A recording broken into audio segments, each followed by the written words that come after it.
Gente, então o povo vai vindo aos poucos.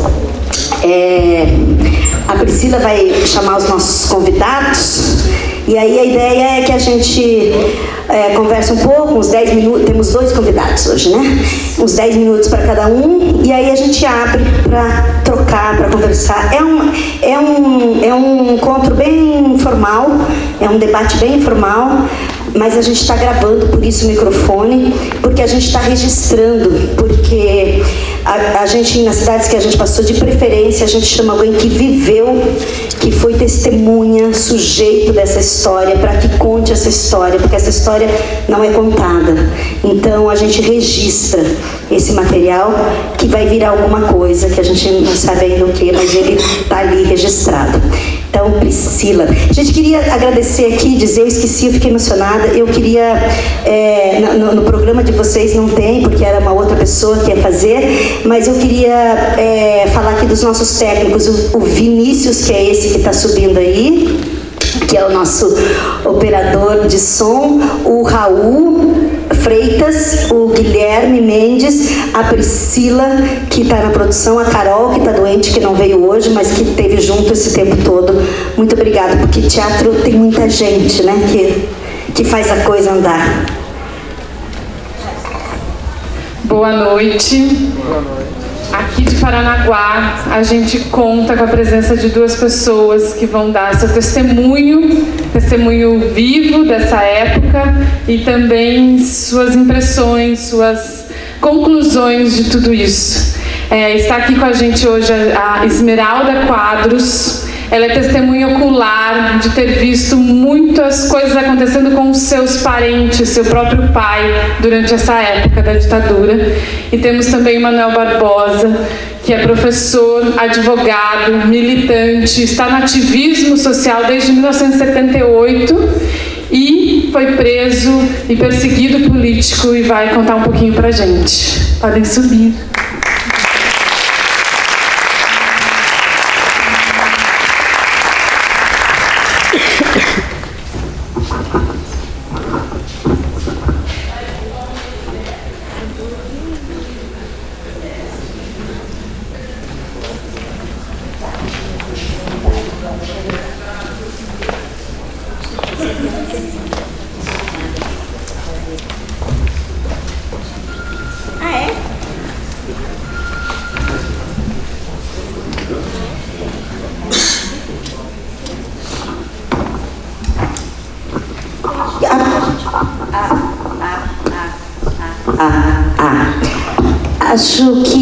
Acho que podia começar contigo. Começamos contigo e depois passamos para você, pode ser? Quer tirar para mim? E aí a gente abre, tá bom? Como vai chegando, vai se ajeitando.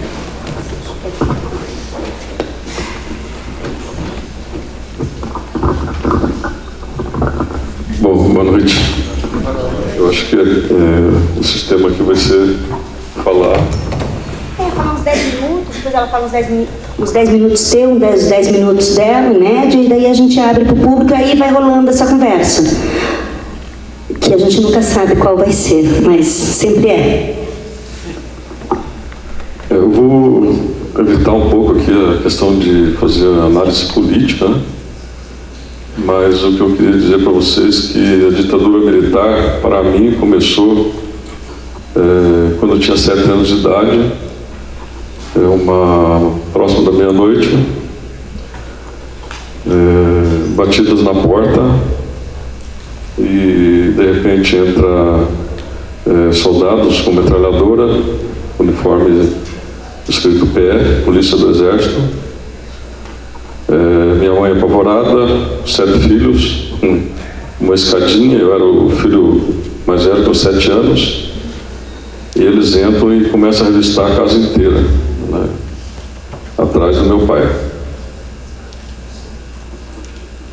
Posteriormente, ele foi preso, né, respondeu pela Lei de Segurança Nacional. Ele era um sargento e ele participava do movimento Sargento do Exército que se opuseram ao golpe militar. Para vocês terem ideia, nós morávamos em Pouso Alegre, sul de Minas Gerais. Em Minas Gerais foi o Exército, não me lembro agora que região, que é essa terceira região, segunda região militar, que foi invadir o Rio de Janeiro, sob o comando de Mourão Filho. Então as tropas do Exército de Minas Gerais, quando chegou no Rio de Janeiro, esse general golpista ele foi receber essas tropas. E aí ele indagou, mas onde estão os sargentos? Onde estão os sargentos? O Exército não tem sargentos? Não, os sargentos estão todos presos. Todos presos, rebelados lá em Minas Gerais. Então tenho orgulho do meu pai por ter participado desse movimento, ter se oposto a esse golpe militar, né? Depois ele teve toda uma perseguição. E a vergonha que eu digo que meu pai contou e que vocês podem ver nas fotos, que se vocês pesquisarem lá, no dia 1º de abril de 1964, que na verdade a data do golpe não é 31 de março, é 1º de abril, que foi quando eles invadiram a capital federal.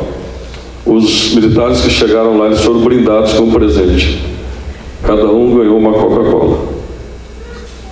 É bem significativo que depois de, se não me engano, 30 ou 40 anos, foram abertos os arquivos do governo americano e consta lá que quem promoveu o golpe militar no Brasil foram os americanos, com a participação dos seus embaixadores, né, que estavam aqui justamente para isso. Então, sempre que acontece alguma modificação, principalmente nos países subdesenvolvidos, os países satélites ou países da América Latina, especialmente, tem uma mão do imperialismo. Hoje nós temos aí uma situação, né, em que vários países estão sofrendo a mesma coisa que nós estamos sofrendo aqui. Intervenções, reformas trabalhistas, reforma previdenciária, tudo isso aí. Posteriormente, em 1982, o governo Figueiredo, general Figueiredo, eu estava em Curitiba estudando. Curitiba era cidade universitária, não existia universidades no interior, Santa Catarina, todo mundo ia estudar em Curitiba. E nós estávamos lá, daí eu comecei uma militância e nós tínhamos uma militância estudantil em que a gente não podia declarar a nossa tendência, a nossa visão. Você não poderia manifestar as suas ideias. Você não podia fazer críticas políticas, você podia ser preso. Então o que aconteceu foi que nós estávamos numa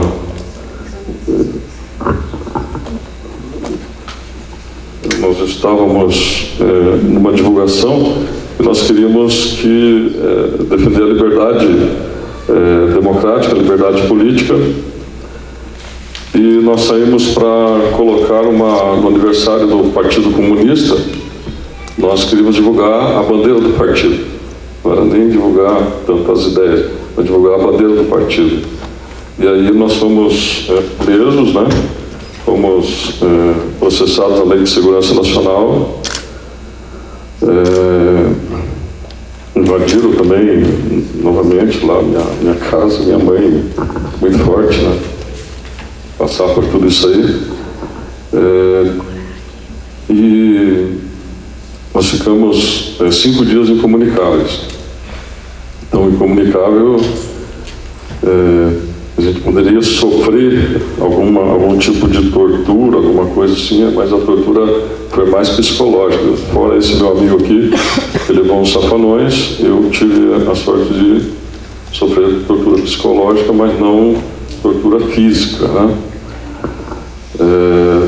Recebi uma carta posteriormente, né, a gente respondeu pela Lei de Segurança, depois foi libertado. Recebi depois uma carta do Comando de Caça aos Comunistas e ao Clero Progressista, dizendo que era uma pessoa não grata na sociedade, que poderia ser eliminado a qualquer momento. Eu considero que eu sou de uma geração que não foi aquela que estava, uma geração com 10 anos a mais do que eu, é um pessoal que participou das lutas armadas, participou da guerrilha do Araguaia. É claro que a gente veio fazer essa defesa, mas também nós somos uma geração que nós fomos bater as portas das cadeias para lutar pela anistia, para lutar pelas liberdades democráticas, para que haja a liberdade de expressão das ideias. Essa foi a minha geração. É uma geração que ela teve uma perseguição, agora ela não sofreu tanto quanto os amigos que eu tenho que foram torturados, que receberam choque, que perderam pessoas da militância, né? Então, nós temos que estar atento a isso. A ditadura, ela vem de uma forma, ela não é simplesmente fechada, um dia para a noite fecha tudo, não é assim. Então, se nós formos ver aqui em Paranaguá a história de Vitor Costa, que foi o coordenador do Fórum Sindical de Paranaguá, que na verdade era um fórum de debates, e a partir daqui se dava o comando para as greves dos portos Santos, Salvador, e ele era do Sindicato dos Bancários, que hoje é o Samuca que comanda. Vitor foi preso. Eu tenho aqui a ficha do DOPS dele, que diz que ele é um perigoso revolucionário em Paranaguá. Ele foi preso, respondeu. Milton Abel de Lima, está aí, né? Um líder, né, na área portuária também, uma pessoa que foi preso, perseguido, ficou preso no AU. Para vocês terem ideia, José Vicente Elias, prefeito de Paranaguá, várias vezes, está lá uma ficha do DOPS, porque ele participava da União Nacional dos Estudantes, quando ele era jovem. Então essas perseguições, a Esmeralda vai falar da irmã dela, Helena Quadros. Helena Quadros é uma pessoa que todo mundo tem que saber a história dela em Paranaguá. É uma pessoa de luta, revolucionária, pessoa que tinha o jornal A Marcha, aqui em Paranaguá, né? Quando ela retornou, inclusive depois da anistia, em 1980, ela passou a uma militância que reeditou o jornal, inclusive foi presa numa pichação, consta aqui nos arquivos do DOPS a história da Esmeralda, da irmã da Esmeralda, que ela vai contar melhor. Então, nós temos que tomar cuidado, porque o fechamento que vai se fazendo das liberdades, e aí eu vi ontem, estava numa palestra, aliás, anteontem, em que o Dr. Raimundo, que foi advogado do Sindicato de São Bernardo, na época do Lula, ele dizia assim, mas naquela época até da ditadura a gente tinha um espacinho lá no jornal, um espacinho na mídia que escapava alguma coisa que você via lá que tinha um viés de esquerda. E hoje, pessoal, essa ditadura da mídia, nós não temos espaço nenhum. Quem fala lá é o pessoal da elite, daquela elite podre, corrupta, que está aí fazendo o que está fazendo. Não existe espaço para ideias progressistas. Né? O que a mídia está fazendo com a gente? Está todo dia aí, né, vendendo, olha, se não fizer reforma previdenciária, o país está quebrado, o país quebra, tem que fazer reforma previdenciária. Quer dizer, é esse discurso para te vender isso. Aprovaram a reforma trabalhista e agora estão dizendo para você, olha, você abre uma floricultura, você vai ficar bem, você abre isso aqui, você vai ficar bem. É o mesmo discurso. Vai lá o Mânia Maria Braga de manhã, né, coloca lá uma pessoa com 80 anos trabalhando. Todo mundo pode trabalhar até 80 anos. Imagina um TPA trabalhar até 80 anos. Né? Conhecemos motoristas com 80 anos trabalhando, né, o pessoal, né, o Caco está aqui, pode até falar melhor sobre o trabalho dos trabalhadores portuários avulsos. Então, temos que ter cuidado, porque não é ditadura militar, mas é aquela história. Eles usam os militares. O militar, ele é utilizado pela elite dominante. Não foi à toa. Quando tinha 150 mil pessoas lá em Brasília, né, o Manuel está aí do DCE, Quando começou a se aproximar do Palácio do Planalto, o que eles fizeram? Colocaram o exército, chamaram o exército, fechou, ninguém chega lá perto, 150 mil pessoas. Acabou a manifestação, era para ser um ato 6 horas, 3 horas da tarde, mas não tinha mais ninguém na esplanada dos ministérios. Então é isso, pessoal, eu queria alertar, dar esse depoimento e dizer para vocês, a história de Paranaguá é muito rica, eu tenho conversado com a Esmeralda, eu faço um atendimento ali no Sindicato dos Trabalhadores da Construção Civil e nós queremos fazer um resgate histórico dos movimentos sociais, dos sindicatos, né? Temos ali o professor Marco Antônio, que é professor de História, que é estudioso também dessa parte, o que aconteceu em Paranaguá, né? E vocês que são a juventude de hoje, que estão aí iniciando, né, que tem essa função, né, que eu digo até uma tarefa, que é a bandeira de vocês, né? Nós podemos simplesmente contar a história para vocês. Agora, a história, né, por isso que quem tem uma visão mais conservadora, mais nazista, ele não gosta de professor de história, não gosta de professor de filosofia, não gosta do professor de sociologia, né? Porque ele consegue analisar a realidade e pode dizer, olha, a história ela pode se repetir. Assim como nós temos nas ciências naturais, né, as leis, na ciência social também existem leis que se repetem, dadas aquelas condições, vão se repetindo. E hoje nós temos aí uma repetição de um golpe, de uma outra forma, mas que nós já tínhamos visto que tinha acontecido no Paraguai, tinha acontecido em outros países, né? Essa reforma que está sendo desenhada aí, que aconteceu na Espanha, né? Onde o povo está lá, né? A economia não anda, a economia está patinando, né? E o povo está ganhando menos, né? Reforma, lei de modernização dos portos. O que aconteceu com o trabalhador portuário, não, um estivador, um conferente ganhava o equivalente, hoje seria equivalente ao que ganha o trabalhador do porto de Roterdã. Só ganhava em torno de 15 mil reais. Hoje, eles podem pagar o que eles quiserem. Vai aqui no terminal privado aqui, né? Um conferente vai ganhar R$1.200. Né? O que acontece? A cidade mais pobre, o país mais pobre, né? Um governo... Bom, pessoal, eu vou parar por aqui, senão eu começo a fazer um discurso, talvez até meio panfletário, mas acho que vocês têm bastante consciência do que está acontecendo. Busque fontes diferentes, não assistam o plim-plim que está aí, mudem, pesquisem, façam pesquisas próprias, né, para ver outras fontes, porque a mentira está no ar, né? Eu vou passar para a Esmeralda, né?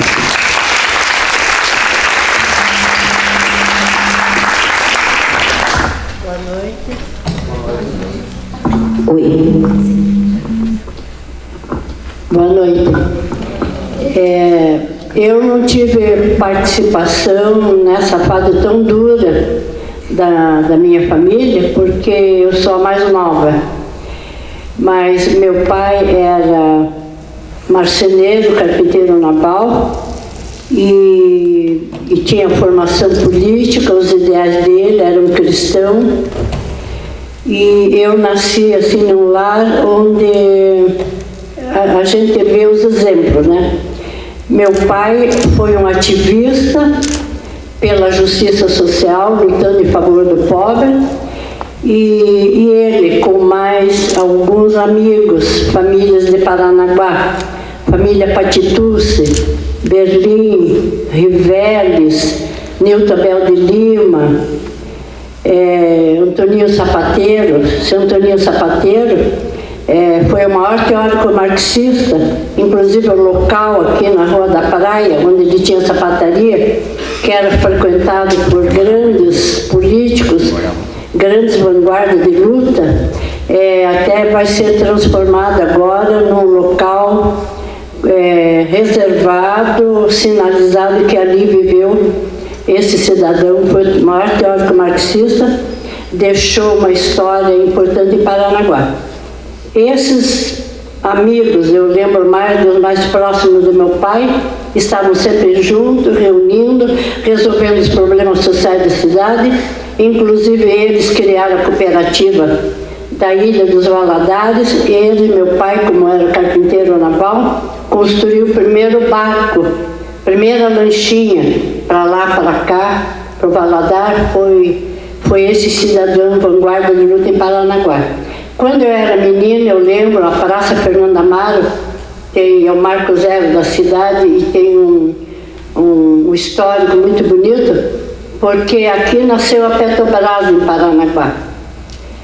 Esteve na noite dessa grande festa Monteiro Lobato, General Eusébio Rocha, o Crispim de São Paulo, que era o vanguarda de luta na época no Brasil. Eu lembro que meu pai construiu uma torre de petróleo preta, de madeira. Eu lembro, também era menino, mas eu lembro. Então a Petrobras nasceu em Paranaguá, na Praça Fernando Amaro. E nós tivemos líderes sindicais aqui, muito importante, como Vitinho, que era do Banco do Brasil, meu companheiro bancário, que com um telefonema dentro do Banco do Brasil, ele parava todos os portos no Brasil. Paranaguá tem um histórico, não só cultural, literário, como também político importante. E a minha irmã, que era jornalista, ela foi um tempo da France Press, ela viajou pelo mundo inteiro, ela participou das guerrilhas, ela era uma pessoa de confiança em toda a América Latina aqui. Inclusive, ela, nos anos 60, eu não lembro bem, 63, a gente morava em Curitiba, minha irmã tinha até uma pequena mercearia, e como ela tinha esse contato com a guerrilha, a minha irmã era uma pessoa que lutava pela causa bolivariana. A luta dela era pela causa bolivariana.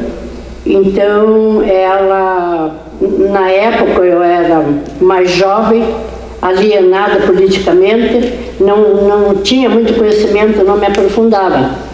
Mas eu conheci 5 cidadãos, homens grandes, inteligentes, fortes, que vieram da Argentina. Minha irmã recepcionou, meu irmão foi buscá-lo no aeroporto.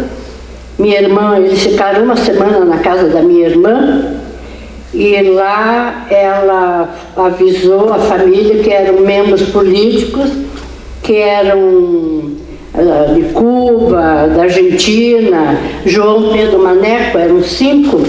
Na realidade, a gente, na época, minha irmã não podia relatar quem eram essas pessoas. E depois de passado, tanto que um tinha cabelo preto, ela oxigenou, o que era loiro, ela pintou, sabe? Punha barba, tinha barba, eles tinham que andar disfarçados. Eram 5 homens, com nomes fictícios, eu lembro muito bem dele, homens educados, maravilhosos, ficaram reservados na casa da minha irmã, ninguém sabia, foi tudo muito sigiloso. Depois que eles retornaram, eles estavam indo para a Bolívia, passagem deles. Aí depois a minha irmã contou que um deles era Che Guevara. Então, alguns até historiadores aqui no Paraná perguntam, dizem que Che Guevara esteve em Curitiba, ninguém sabe ao certo, mas eu estou relatando hoje que ele esteve sim. Ele esteve hospedado na casa da jornalista Helena Costa, que era minha irmã, quando eles foram para as guerrilhas na Bolívia, ele passou por aqui. Anos depois, minha irmã, como jornalista da France Press, ela esteve em Ancal Azul, nas montanhas, onde os guerrilheiros estavam já muito acuados, perseguidos, e ela entrevistou Che lá, que ela já conhecia. Ele estava muito doente, ele tinha diabetes, tinha uma grande infecção na perna, estava mal, sem comida, sem medicamento, um grande sofrimento. Ela entrevistou ele, registrou, retornou. Passado, acho que poucos dias, veio a notícia que Che Guevara tinha sido morto, Aí a France Press, ela estava na França, a France Press pediu para ela vir urgente para ver se era Che Guevara. Realmente minha irmã fez esse retorno e constatou que realmente, infelizmente, a morte é dolorosa. E minha irmã também foi presa, ela esteve presa em São Paulo, nessa época ela morava em São Paulo, junto com a presidente Dilma, na época eram bem jovens. A presidente Dilma e ela foram queimadas com cigarro aceso. A minha irmã tinha a coxa toda marcada por cigarro, e a gente sabe que a presidente Dilma também sofreu essa tortura, só que a presidente Dilma foi abusada na época. No DOPS ela foi abusada. A minha irmã, talvez por ser jornalista, não passou por esse sofrimento, mas elas estiveram juntos. O secretário de Segurança na época de São Paulo, sabe quem era? Michel Temer, torturador, um homem que sempre serviu à ditadura e hoje, após dar o golpe, está aí fazendo horrores que ele está fazendo aí, né? Então, a minha irmã é nascida em Paranaguá, os últimos anos de vida dela, ela tinha um jornal aqui, e socialmente, eu sou ambientalista, ela também se dedicou muito à questão ambiental, e a gente procurava esclarecer as pessoas. Não vai morar em mangue, o mangue nunca vai passar esgoto, nunca vai ter luz, essas coisas de o melhor, né, que a gente faz isso, né, orientar, dividir o bom, o melhor, que todos tenham igualdade, todo mundo tem que ir para a faculdade, tem que ter seu carinho, tem que ter sua casinha, né, assim, que a gente quer essa justiça, e isso é uma coisa que minha família sempre pregou, né. E então hoje eu quero parabenizar o pessoal, o autor, os artistas maravilhosos, corajosos, porque atualmente nós já estamos sentindo que o que está acontecendo no Brasil agora está bem complicado, ninguém sabe de onde vai vir a paulada, mas vem paulada acima da gente, a gente tem até que tomar bastante cuidado, mas eu acho que, acima de tudo, a nossa formação, o nosso ideal, o nosso amor pela pátria, pelo Brasil maravilhoso, e tem que estar acima de tudo, né? Então, não sei se eu consegui fazer alguma coisa, algum histórico, mas eu agradeço e estou bem orgulhosa do que vocês fizeram hoje aqui, tá? Obrigada.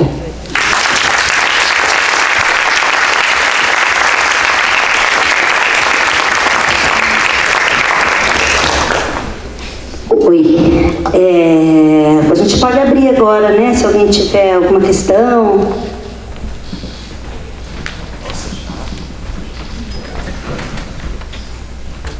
Tudo bem, pessoal? Meu nome é Manuel Lobo, eu sou presidente do DCE 29 de Julho da Universidade Estadual do Paraná, no campus Paranaguá. Primeiro eu queria saudar todos os atores, os organizadores da peça e tal, resgatar a memória do Augusto Boal. É importante lembrar também que Augusto Boal foi vereador, depois que ele voltou do exílio, ele foi vereador em 96 no Rio de Janeiro, e ele usou o teatro como uma forma de representação política da população, levou o teatro nos bairros. Ou seja, que a arte precisa ter lado e precisa estar do lado da população.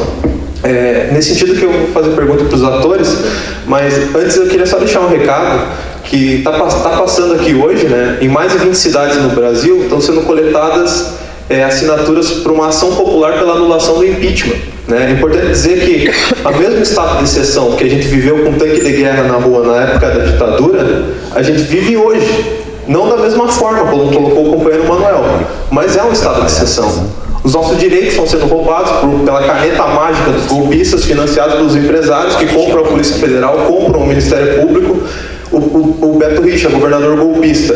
Nós estávamos lá no massacre do dia 29, esse relógio inclusive foi quebrado no meu braço. Isso é estado de exceção. Não da forma que os companheiros viveram na época da ditadura, mas e a gente precisa se colocar contra isso, se erguer contra isso, se organizar a população contra isso. Então é por isso que eu peço a todos os companheiros que concordam que a gente precisa lutar contra o golpe, precisa vencer o golpe. É a única forma de reverter o quadro. Todas as reformas aprovadas, desde a privatização da internet, a privatização da água em São Paulo, a venda da Petrobras, da Eletrobras, da Transpetro, enfim, é um horror. Se a gente for comparar economicamente, eu estou me formando em administração na Universidade Estadual, economicamente é a segunda rapina do Brasil, fora dos governos FHC, é o neoliberalismo 2.0. Eles vão levar tudo, não vão deixar nada, vão deixar a miséria pra gente.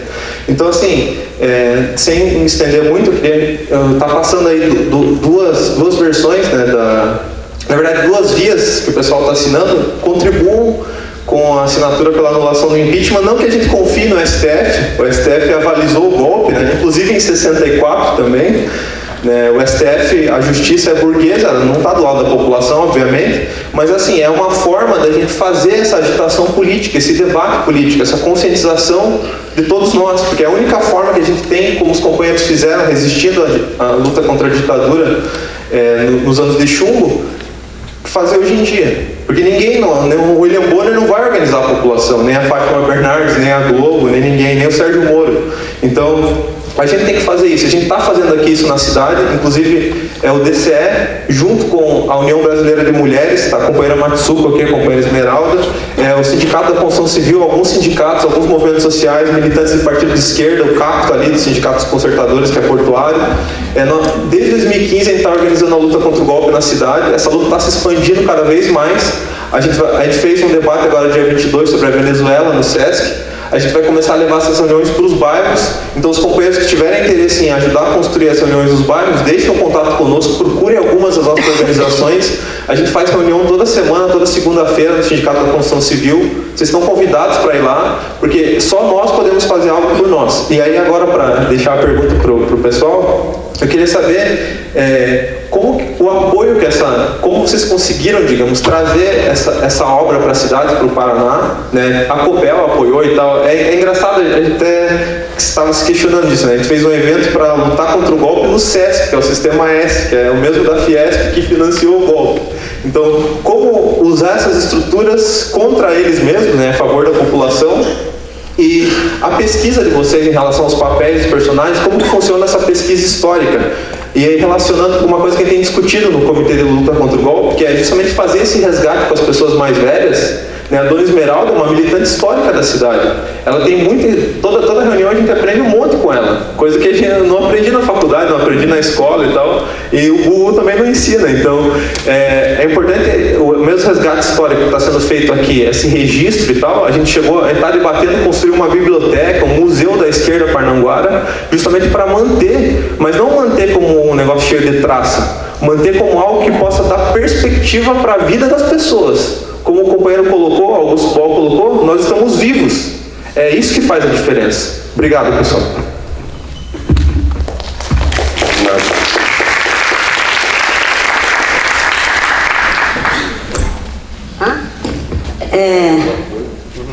Então, esse projeto viaja, tem um edital do Profice, que é a Secretaria de Estado da Cultura do Paraná, abriu um edital onde várias pessoas entraram com projetos e o Morro em Ponta de Faca foi aprovado. E a Copel é a grande apoiadora desses projetos, está bancando quase todos. Então, contraditoriamente, né, é governo Beto Richa.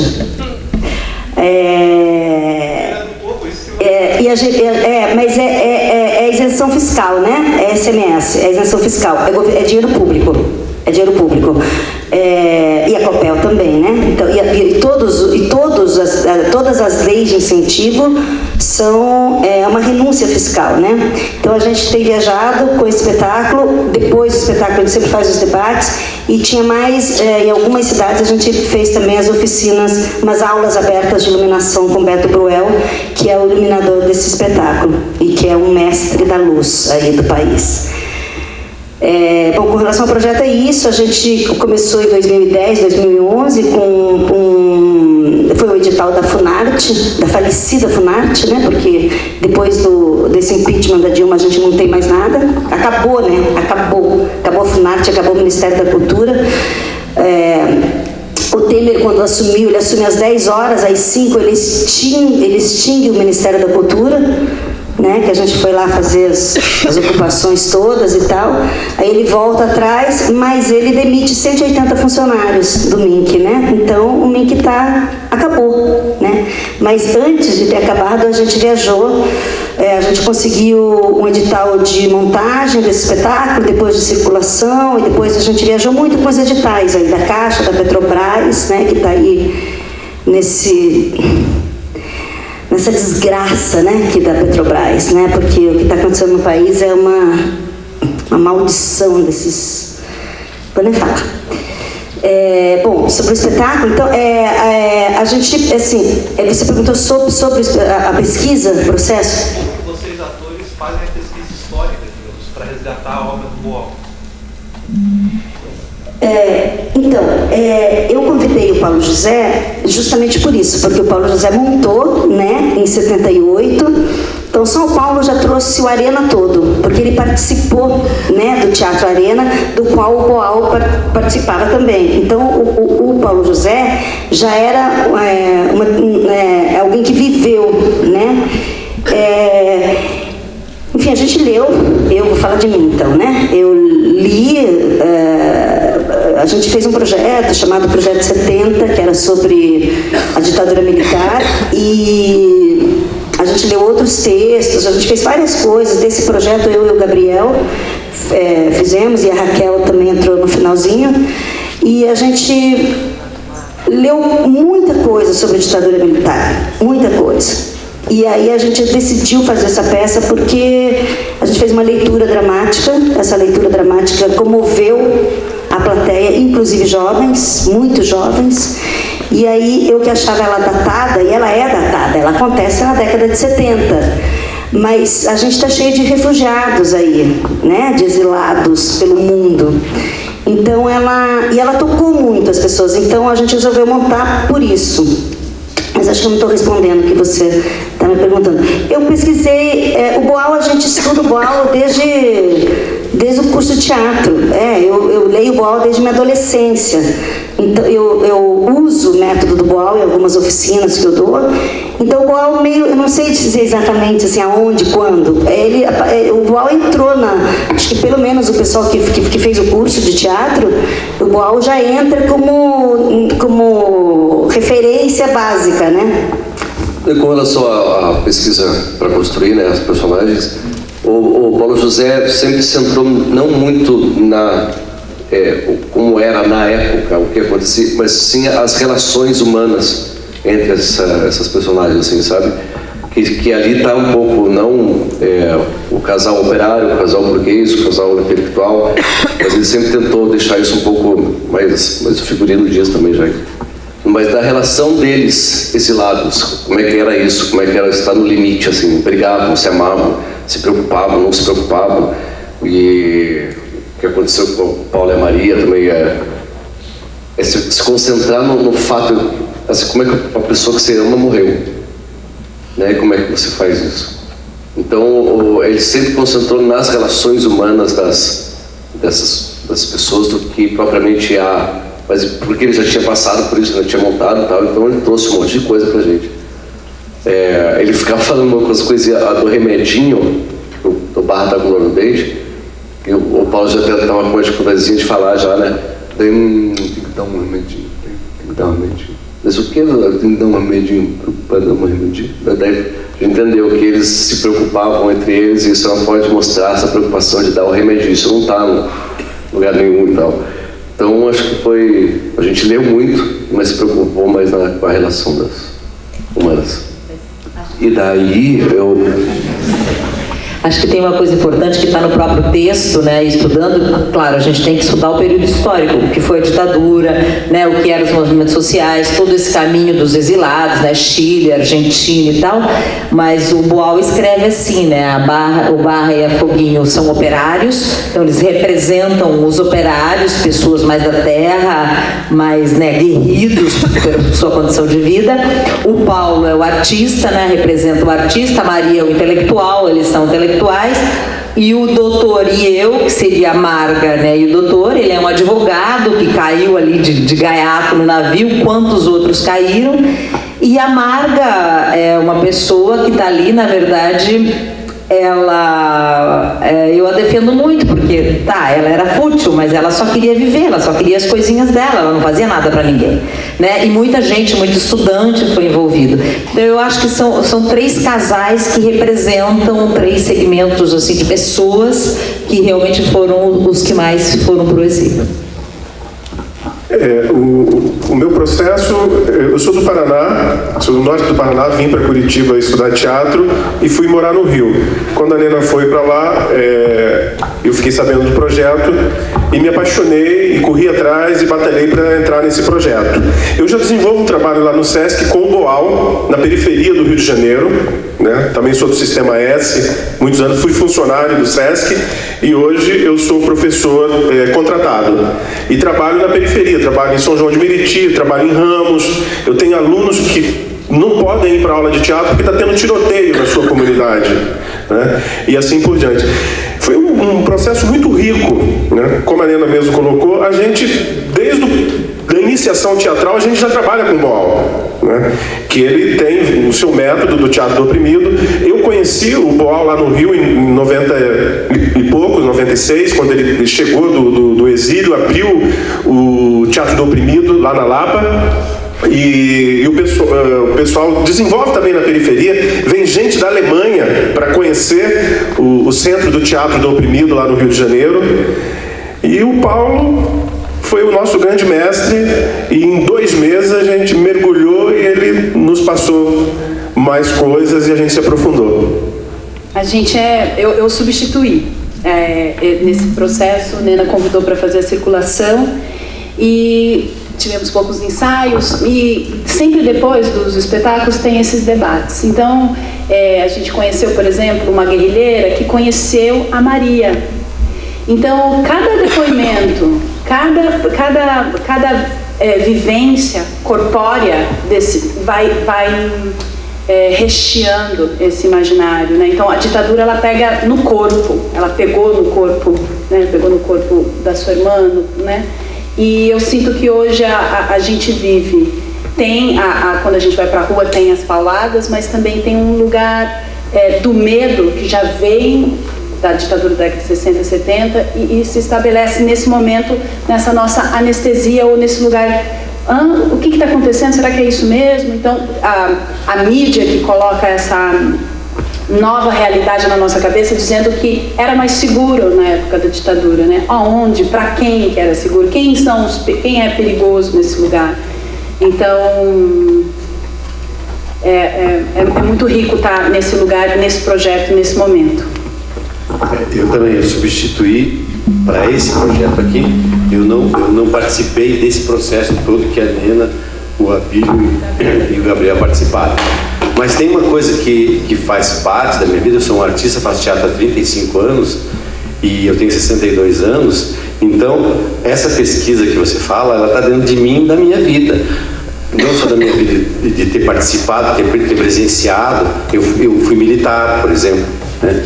No final da ditadura, mas eu fui militar. Eu vi algumas coisas e de ter estudado também e de ter estudado todo esse processo histórico do Brasil. Isso está dentro de mim. E também, como está dentro de mim, o artista. Não tem um artista no mundo que não lute pela liberdade, não tem um artista no mundo que não seja democrata, não tem um artista no mundo que odeie violência, que odeie injustiça social. Os artistas são assim. Então isso também está dentro de mim.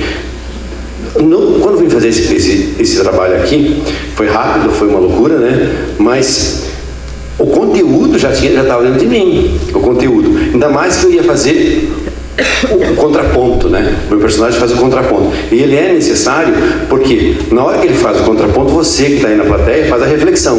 Se não tiver um cara que faz o contraponto, você não vai fazer a reflexão. Você vai só ficar assistindo passivamente. Então, eu tinha noção, lendo o texto, estudando o personagem, que eu tinha que ser radicalmente o contraponto.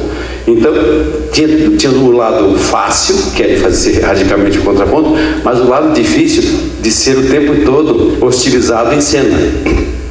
Então tem o homem que sofre quando em cena assim.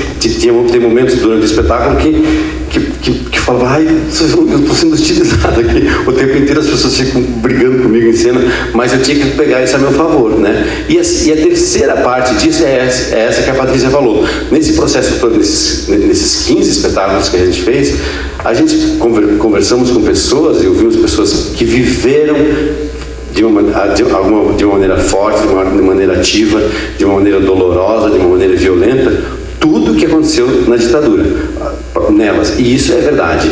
Então isso é um outro elemento novo que entra dentro da gente, que a gente só tinha estudando, né? Não tinha vivenciando na prática. Então foram 15 espetáculos de transformação, assim, foram 15 espetáculos de mexer por dentro de você de uma maneira que você ainda não sabe direito em que lugar que vai chegar, mas mexeu demais, assim. Eu saio, hoje foi o último espetáculo, eu saio muito mexido do trabalho, porque ele foi muito estranho para mim, foi muito diferente, me deixou meio maluco em alguns momentos, assim. Só eu comigo mesmo, mas me deixou. Então tem esse lado também, é da minha experiência com esse, mas olha, eu falo para você, foi maravilhoso ter feito. Foi maravilhoso e foi muito importante ter feito, porque a gente tem duas coisas que a gente tem que perceber. Uma é que a história não pode deixar de ser contada nunca, a história inteira, completa. A gente tem que ir em busca da história inteira. E essa história não é a história lá dos egípcios, é uma história que está presente, que aconteceu há pouco tempo. Não tem por que ela ficar escondida, não tem razão nenhuma. Está tudo aí, claro. Então a história tem que ser contada. Porque enquanto as pessoas não conhecem a história, elas não sabem o que elas são no presente e nem o que elas vão ser no futuro. Porque elas não sabem o que foi o passado. Elas têm que saber. Essa é uma coisa que eu acho importantíssima. E por isso eu acho esse trabalho importante, não só o espetáculo de teatro poético, humano pra cacete, né? Mas o que acontece depois também. Então, é preciso, a gente tem que contar a história, é preciso, faz parte da nossa necessidade. E talvez porque nós não conhecemos a história, e muita gente não conhece mesmo, os jovens não sabem porque não foi contada a história correta, completa, hoje a gente vive um silêncio. É um silêncio que é uma mistura de medo, é uma mistura de inércia, é uma mistura de não saber para que lado vai, é uma mistura de, às vezes, aparecer figuras assim inacreditáveis, como por exemplo o Bolsonaro, aparecer uma figura que nem essa, e de repente tem gente que apoia. E nós vivemos lá em Guarapuava uma professora muito minha amiga, que é uma mulher de universidade, que trabalhou, lutadora, foi até meio quase expulsa da universidade porque era uma mulher aguerrida, e ela tem um neto de 22 anos, que ele é Bolsonaro da cabeça aos pés. E ela falou para mim assim, ninguém consegue tirar isso da cabeça dele, ele é universitário. Ela falou, ninguém consegue tirar da cabeça dele, nem a mãe, nem o pai, nem a avó, eles desistiram. Olha que triste isso. Então é por falta de história, é por falta de conhecimento, é por falta de percepção do que aconteceu com a nossa história. Enquanto a América Latina inteira faz essa reflexão e deixa claro, aberto o tempo inteiro, o Brasil escondeu isso, nem vamos discutir porque eu ia levar mais 3 horas, mas escondeu das futuras gerações isso que aconteceu. E é maravilhoso isso, essa política que está acontecendo em Paranaguá, dessa revitalização, dessa construção desse museu vivo para a vida, não para chegar lá e dramatizar a história, mas sim para olhar e falar, e agora, o que a gente faz? Em outros países da América Latina existem esses monumentos que são pró-vida, né? Está lá a história e as pessoas podem ir para saber, né? A própria Comissão da Verdade, que durou muito pouco tempo, que alguns depoimentos não foram lançados, que não tinha representantes que foram dos torturados, dos guerrilheiros dentro da comissão. Então, tudo aqui no Brasil é meio nesse lugar obscuro. Ele quer fazer uma questão do Abílio. Eu queria fazer uma pergunta para o Abílio, mas antes disso eu queria dizer o seguinte, que essa história ela ficou intocável. Os militares ficaram intocáveis. Ontem faleceu um coronel, se não me engano o apelido dele é Dólar. Ele morava no Mato Grosso e ele foi um dos que participou da opressão à guerrilha do Araguaia. A guerrilha do Araguaia, o que aconteceu? Os militantes não tinham como ficar nas cidades. Alguns foram para o exílio, né? Outros partiram para uma luta armada de assalto a banco, em que eles pegavam aquele dinheiro e saíam ajudando uma comunidade pobre. E o Partido Comunista do Brasil decidiu que fazer o ingresso para o campo e criar uma conscientização da população. E ficou lá durante uns 5, 7 anos fazendo esse trabalho. Até que o Exército descobriu que lá tinha os membros do Partido Comunista fazendo esse trabalho. Então houve o que eles chamam de cerco e aniquilamento. Índios foram torturados, o grande líder, o Oswaldão, que era um engenheiro que aderiu ao Partido Comunista do Brasil, o PCdoB, e foi fazer a guerrilha. Quando ele foi assassinado, eles cortaram a cabeça dele e penduraram no helicóptero o corpo dele e passaram em cima das cidades onde a população apoiava os guerrilheiros. É uma história que nós não estudamos nos livros de história, né? A mobilização militar que teve para combater a guerrilha do Araguaia, ela foi maior do que a participação do Brasil na Segunda Guerra Mundial. Então tem muita história que não é contada. Saiu agora, aqui na Globo não saiu, nos jornais aqui uma notinha, mas lá na Alemanha saiu, em que a Volkswagen apoiou o golpe militar. Inclusive, muitas torturas ocorriam nas dependências da Volkswagen aqui no Brasil. Então, vocês imaginem, né, os interesses que existiam. Então, por isso que o militar, nesse caso, ele foi utilizado, né, por uma elite que queria impor determinada política, assim como utilizam hoje. Esse personagem, né, Bonsominto, né, esse Bonsominto, ele é um cara que foi expulso do exército. Peguem a história lá, ele foi expulso do exército. Então o camarada que se diz que é militar, e os militares têm toda uma questão de código de honra. Esse cara, ele foi expulso porque ele queria colocar bombas dentro do exército, porque ele queria pleitear mais salários. Então ele é um terrorista, o camarada é um terrorista. Ele, antes de sair o edital da expulsão dele, que estava já encaminhado para o Diário Oficial, ele foi lá, pediu baixa e saiu candidato. E está sendo eleito aí várias vezes. É um cara que somente apresentou e foi aprovado 2 projetos de lei. Durante todo esse período tem, se não me engano, 5 ou 6 mandatos que ele está aí, né? E está enganando, né?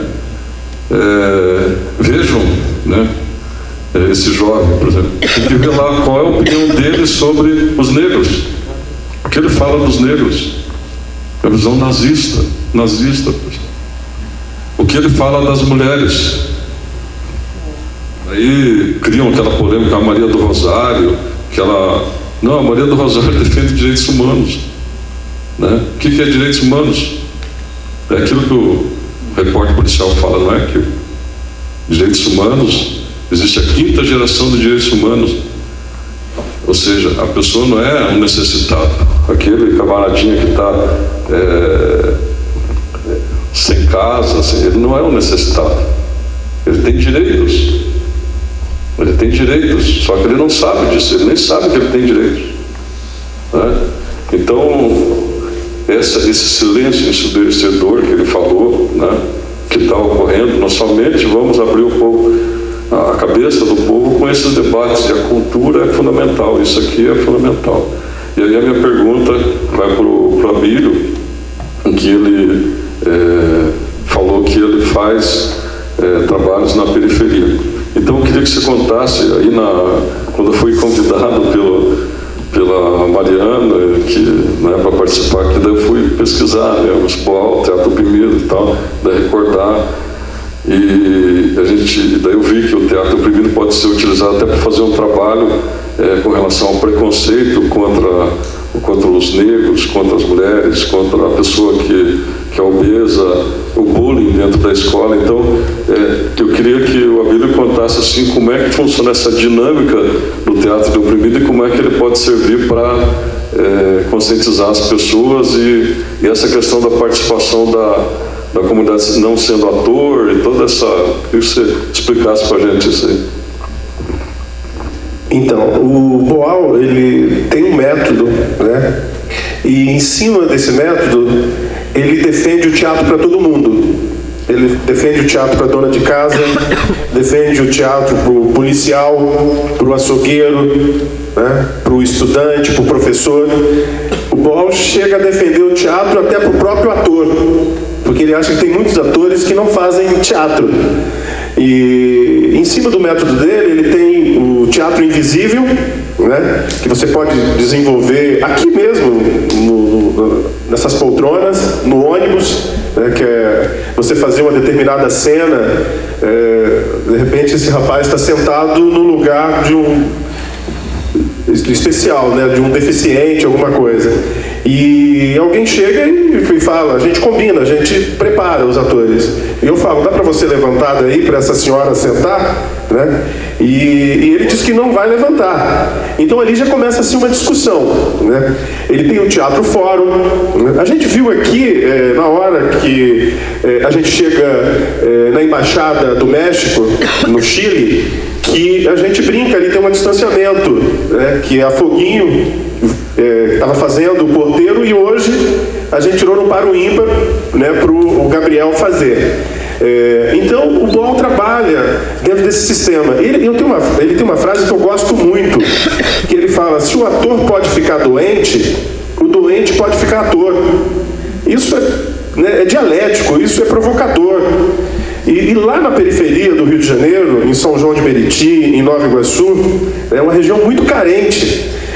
Eu tenho turmas lá em São João de aproximadamente 50 alunos, né, que o teatro salva, porque ali do teatro o cara vai fazer um curso de iluminação, toma gosto. O Van Dyck mesmo, um dos garotos que me acompanhou há muito tempo, agora ele está fazendo cinema em Vitória da Conquista. Logo quando eu cheguei no Rio, ele era um menino de rua, o Van Dyck Márcio. E ele foi encontrado pelo senhor na Marquise e aí o senhor levou ele no teatro, né? E ele começou a fazer teatro com a gente. Hoje ele faz cinema, está se formando em cinema em Vitória da Conquista, né? Então, graças ao Boal, né? Porque a gente desenvolve os exercícios e todo mundo é capaz de fazer teatro, né? A terceira idade, né? Os jovens e assim por diante. Para quem não conhece, o Boal tem um livro chamado 200 exercícios para o ator e não ator, que é ótimo, que a gente pode desenvolver na nossa igreja, né? Na nossa universidade e assim por diante. Eu não sei se eu respondi a sua pergunta. Tá? Mais alguém quer levantar alguma questão, gente?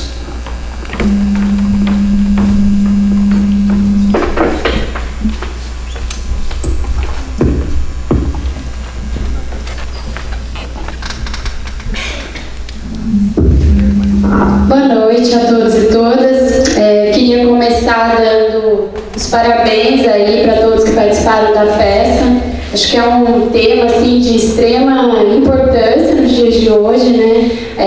Acho que, como alguns já colocaram aí, a gente teve uma transição para a democracia extremamente problemática, né?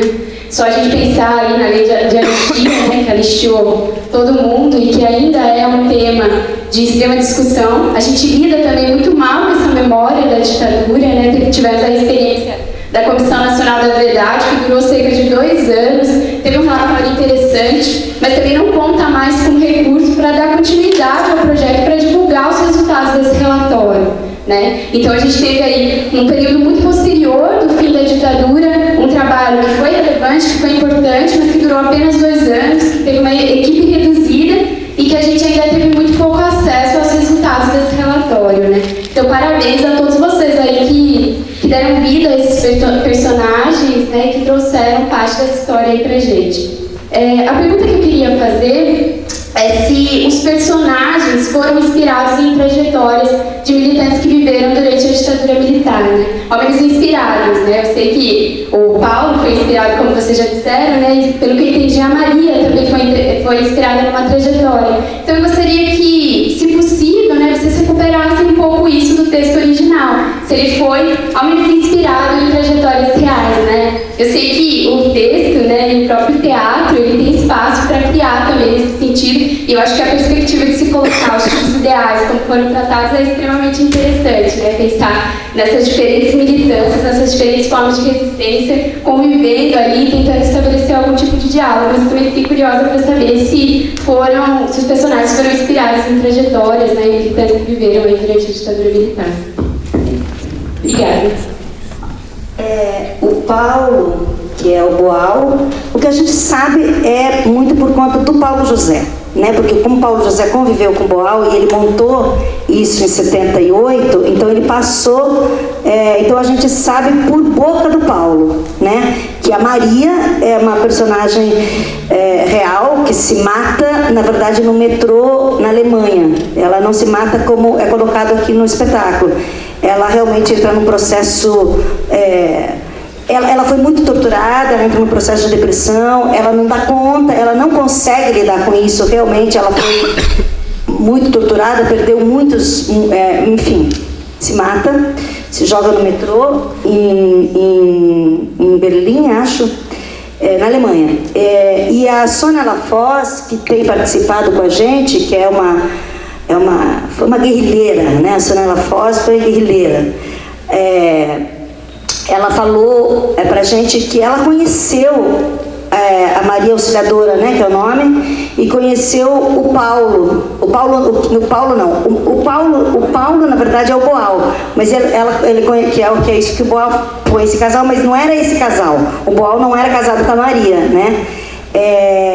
A Cecília Boal, que é a mulher do Boal, o Paulo José disse que a inspiração dele é amarga, que a Cecília Boal é amarga, porque a Cecília Boal, ela é argentina, o Boal conhece a Cecília na Argentina, se apaixona, ela era uma atriz de teatro, eles se encontram no teatro, ele estava fazendo teatro lá, se apaixona, então ela tem um exílio, que ela fica no exílio por conta dele, como ele não pode voltar para o Brasil, como ele tem que sair de país em país, o Boal, a Marga faz isso também. Então o Paulo José diz que a Marga é a Cecília Boal. E é só isso, né, que a gente sabe. E o próprio texto dá algumas pistas para você. Por exemplo, o Paulo e a Maria são 2 nomes genéricos, né? A Maria é o nome comum, o Paulo é o nome comum. O Barra e a Foguinho são 2 apelidos e o doutor não tem nome. O doutor é doutor. É o único personagem que não tem nome, não tem nem apelido. Ele é o doutor, quer dizer, ele é um signo, ele é um significado. O próprio nome que o Boal deu para os personagens, já de uma certa forma, ele te mostra quem são essas pessoas, assim, né? E a trajetória do exílio, ela é real, né? A trajetória de sair do Brasil, ir para a Argentina, chegar numa embaixada no Chile, só cabia 50 pessoas, depois 500 pessoas moraram lá, a Sônia morou lá, que nos acompanhou, que mora em Curitiba hoje, e depois ter ido para a Europa. Então, essa peregrinação dos exilados é real. O Barra é um militante do sindicato, né? Um sindicalista, o Barra. E ele também usa muito uma gíria da época, que é barra, né? Barra pesada. E como o Edson colocou, não tem um nome próprio, assim. É Barra e Foguinho. A professora, de repente, né? Ela pode ser uma professora, não sei. Não é nada, né? Não? Eu chamo ela de professora, porque ela acaba ajudando, ensinando as coisas para ele, né? Inclusive, eu não traía a mulher. Isso, não trair. Senão vai... Faz o que ele quiser, se quiser ficar com ela, que fique.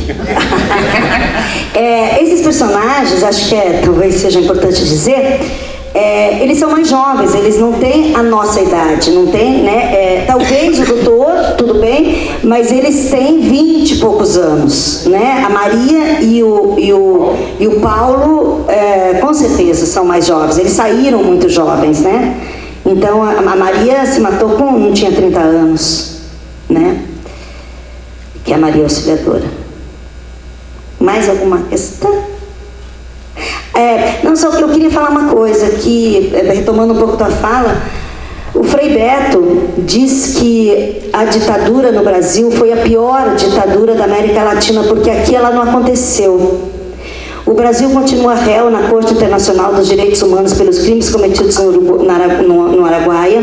A gente fez esse espetáculo em São Domingos do Araguaia e tinha lá, teve duas pessoas que, quando souberam que a gente estava lá, eles nunca tinham visto teatro na vida. Ninguém ali nunca foi teatro para lá. Foi em 2012, 2013. E um cara que era o presidente da associação, ele criou uma associação de torturados do Araguaia, está lá escrito, uma coisa verde escrita em preto, Associação dos Torturados do Araguaia, e ele não participou da ditadura militar. Aí eu falei, né, ele não viveu isso. Eu falei, e como é que você chegou nisso? Ele falou, porque eu não aguentava mais ver meu pai batendo a cabeça, louco. Meu pai ficou louco de tanta porrada que ele levou. E meu pai ficou louco dentro de casa. E eu não consegui fazer mais nada, a não ser criar uma associação dos torturados do Araguaia. Então, a nossa ditadura, ela é pior porque ela não aconteceu. Porque todos os torturadores, nenhum deles foi a julgamento. Nenhum deles foi a julgamento, nenhum foi condenado, nada, né? Na Argentina, no Chile, estão ali as mães da Plaza de Mayo, as abuelas, o Videla foi julgado, foi condenado, foi preso, o Pinochet. Aqui não aconteceu. Então, o Frei Beto diz isso, né? Que o Frei Beto, que também foi preso, que também, né, teve, né? Ele não foi torturado, mas aliás, ele fez um grande trabalho, os freis fizeram um grande trabalho na prisão, né? Enfim. Só para...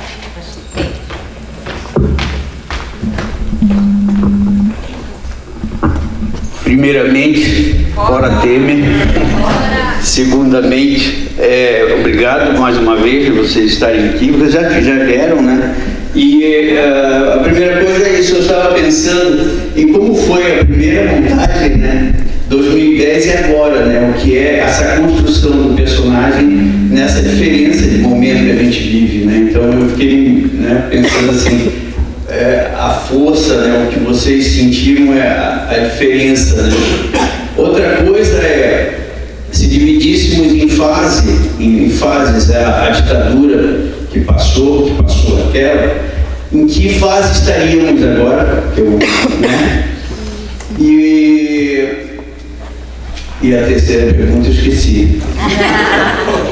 Mas primeiro eu disse assim, né? O que vocês sentiram, né? Porque é interessante isso, nessa reconstrução, mas dentro de um momento forte, né? Que, tanto é que mexe muito mais do que em 2010, quando a gente veio assistir. A gente sente muito mais força na interpretação.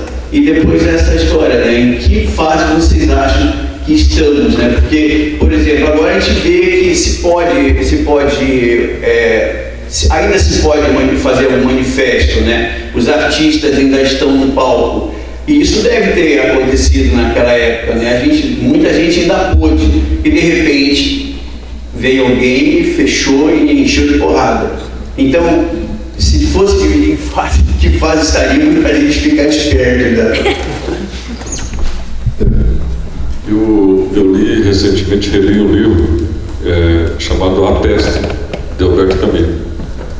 E ele fala justamente sobre o nazismo. O nazismo, se vocês pegarem a história lá na Alemanha, e se você pegar a história aqui da ditadura, ele ele vai corroendo as nossas liberdades. Ele vai, no que é essencial ao poder, ele se torna intocável. Então você tem acesso a falar, mas você tem acesso hoje às grandes mídias.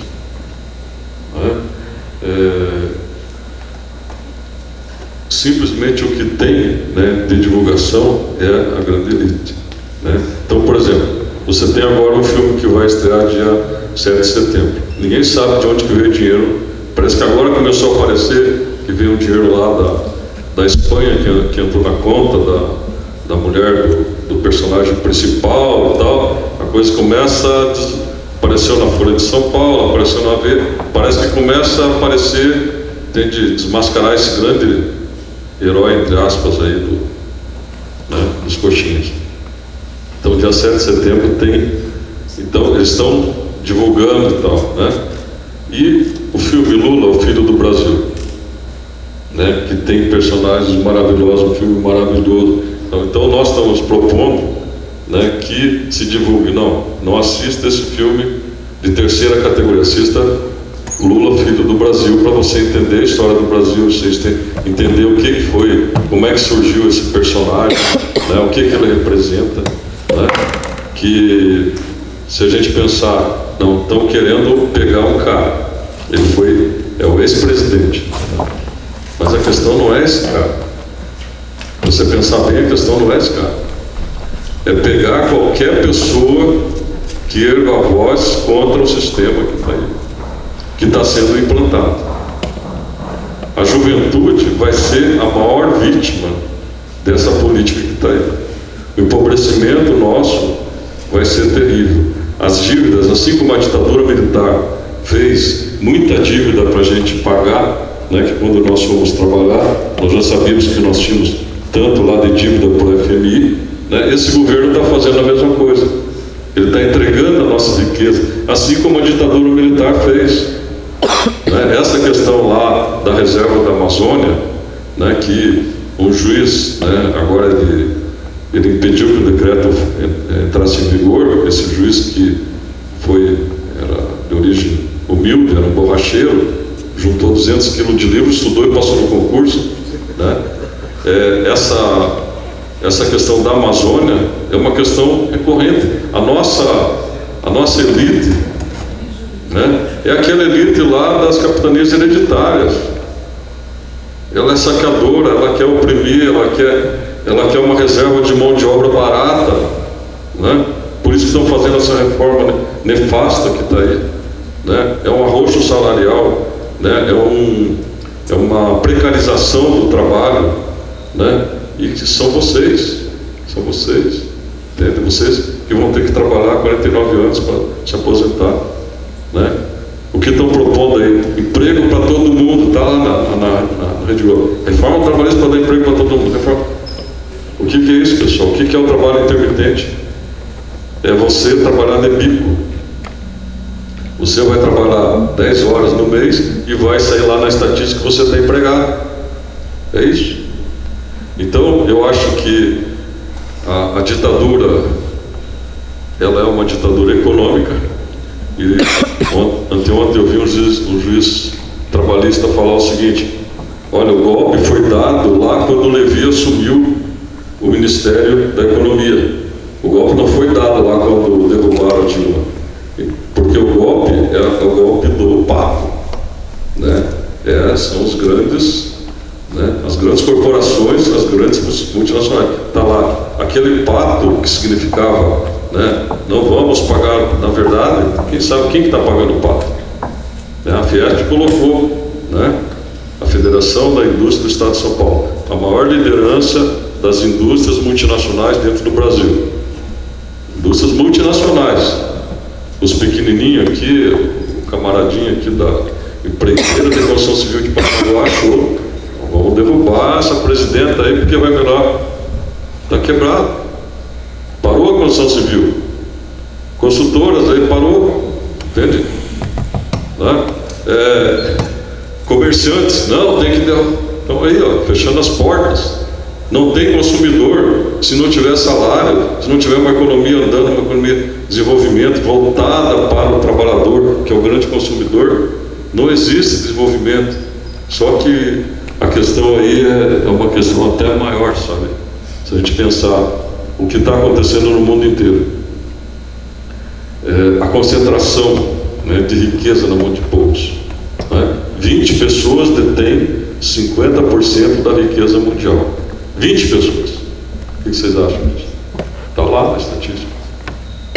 Né? Um Bill Gates, outros empresários aí. 20 pessoas, 50% da riqueza mundial. Né? E aí, como é que nós vamos reagir a isso? É uma ditadura da economia. E para eles implantar o sistema que eles querem de exploração, eles precisam ter governos que sejam afinados com eles.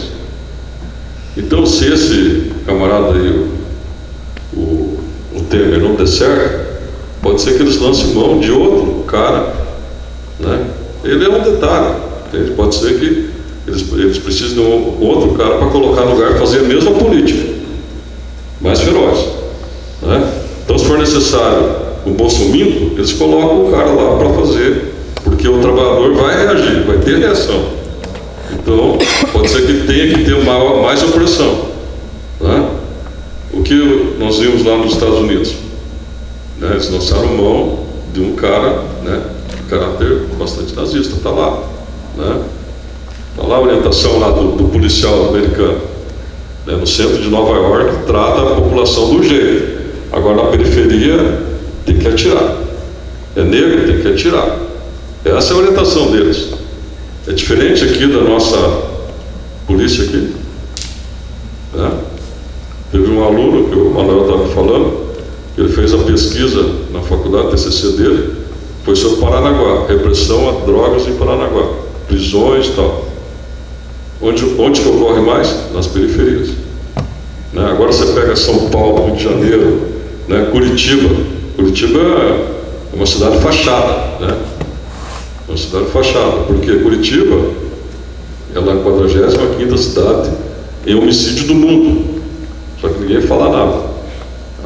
No início desse ano a Gazeta divulgou, mas isso aí já era pesquisa que estava colocada. Só que quem mata é a elite, quem mata é a PM, e isso aí fica abafado, não acontece nada com eles.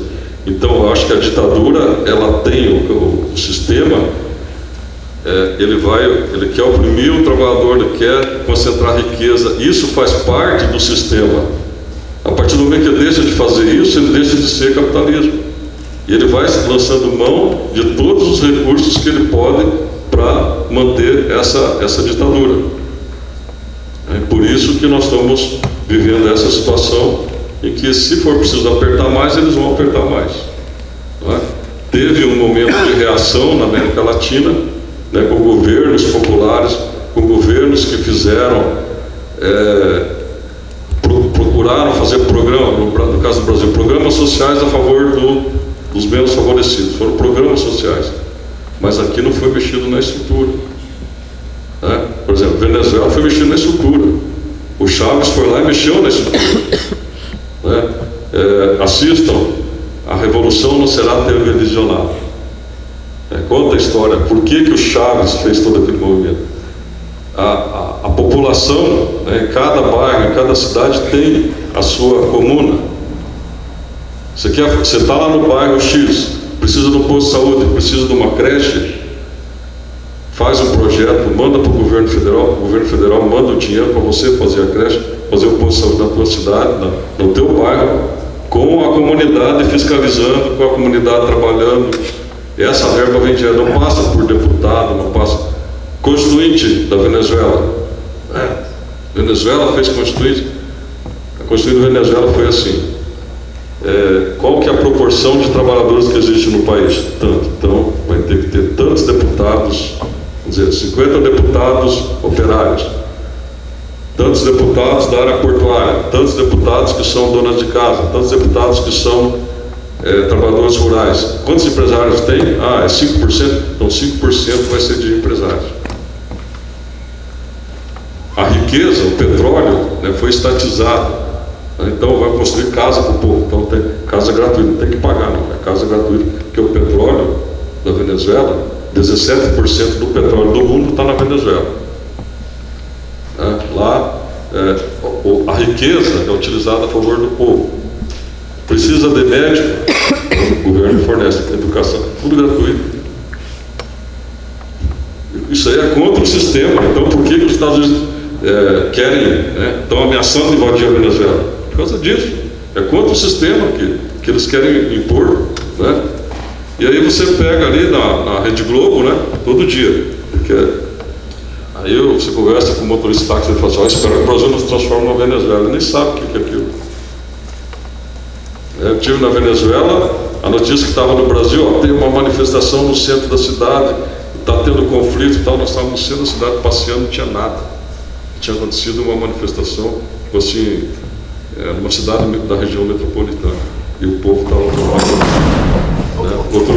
Outro dia teve no Nocaute, o blog Nocaute.